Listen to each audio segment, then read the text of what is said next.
নমস্কার, সাহিত্যপ্রেমী চ্যানেলে আপনাদের সকলকে জানাই স্বাগত। আজকে আপনারা শুনবেন বিশ্বকবি রবীন্দ্রনাথ ঠাকুরের লেখা সন্ধ্যা। ক্ষান্ত হও, ধীরে কও কথা, ওরে মন নত কর শির, দিবা হলো সমাপন, সন্ধ্যা আসে শান্তিময়ী। তিমিরের তীরে অসংখ্য প্রদীপে জ্বালায়ে বিশ্ব মন্দিরে এলো আরতির বেলা।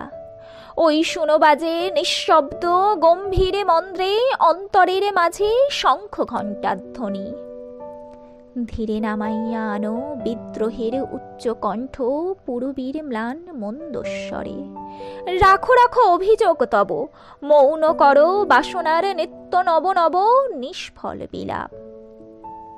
হেরো মৌন নভস্থল, ছায়াচ্ছন্ন মৌন বন, মৌন জলস্থল, স্তম্ভিত বিষাদে নম্র। নির্বাক নীরব দাঁড়াইয়া সন্ধ্যা সতী, নয়ন পল্লব নত হয়ে থাকে তার নয়ন যুগল। অনন্ত আকাশ পূর্ণ অশ্রু ছল ছল করিয়া গোপন। বিষাদের মহাশান্তি ক্লান্ত ভুবনের ভালে করিছে একান্তে সান্ত্বনা পরশ। আজি এই শুভক্ষণে শান্ত মনে সন্ধি করো অনন্তের শনে সন্ধ্যার আলোকে। বিন্দু দুই অশ্রু জলে দাও উপহার অসীমের পদতলে। জীবনের স্মৃতি অনন্তের যত কথা, শান্ত হয়ে গিয়ে মর্মান্তিক নীরবতা করুক বিস্তার। হেরো ক্ষুদ্র নদী তীরে সুপ্ত প্রায় গ্রাম, পক্ষীরা গিয়েছে নীরে, শিশুরা খেলে না, শূন্য মাঠ জনহীন। ঘরে ফেরা শান্ত গাভী গুটি দুই তিন, কুটির অঙ্গনে বাঁধা ছবির মতন স্তব্ধ প্রায়।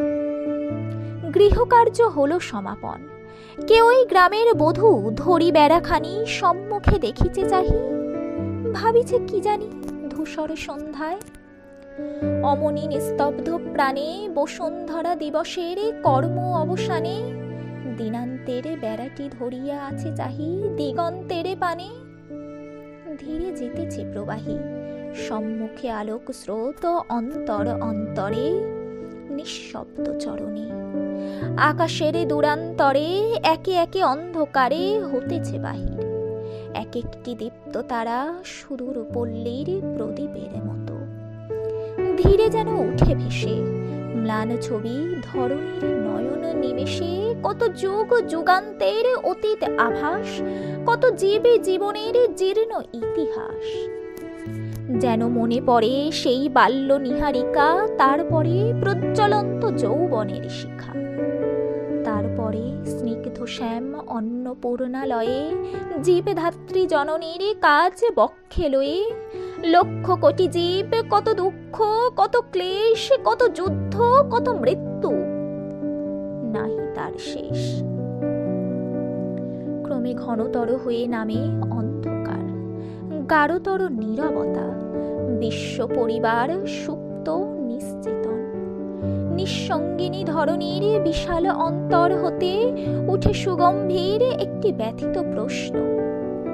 ক্লিষ্ট ক্লান্ত সুর শূন্য পানে, আরো কোথা, আরো কত দূর। আজকে আপনারা শুনলেন রবীন্দ্রনাথ ঠাকুরের লেখা সন্ধ্যা কবিতাটি।